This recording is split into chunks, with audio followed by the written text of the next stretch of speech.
बच्चों की कहानियाँ।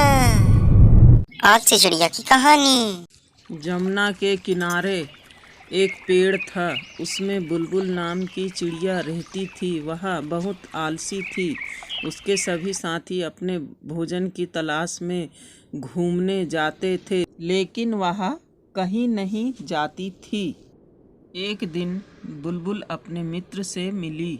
बुलबुल, तुम खाना क्यों नहीं ढूंढती हो? हमेशा घर पे ही रहती हो। मुझे क्या करना है? मुझे इन सब बातों की कोई फिक्र नहीं। मैं खा खा पीकर मस्त रहती हूँ। फिर कुछ समय बाद बारिश का मौसम आ जाता है और बारिश होने लगती है।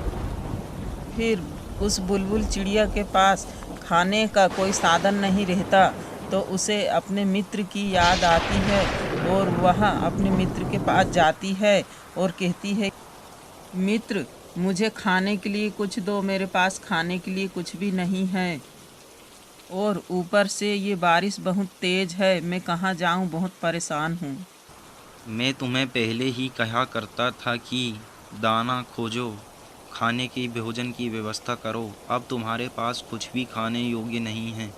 चलो, मैं तुम्हारी मदद कर देता हूँ, लेकिन अब तुम्हें सीख जाना चाहिए कि समय में सभी काम कर लूँ, ताकि तुम्हें कभी दिक्कत ना हो। मित्र की उदारता से बुलबुल चिड़िया बहुत शर्मिंदा हुई और जब बारिश का मौसम हट गया तो वह साथ में दाना लाने लगी और अपने घर में इकट्ठा करने लगी और उनका जीवन सुखमय हो गया।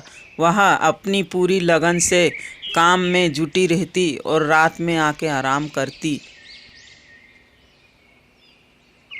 इस कहानी से हमें यह शिक्षा मिलती है कि हमें सदैव अपने कार्य करते रहना चाहिए, कभी आलस्य नहीं करना चाहिए, नहीं तो मुसीबत पड़ने पर हम खुद की मदद भी नहीं कर पाएंगे और भविष्य भी नहीं सुधार पाएंगे।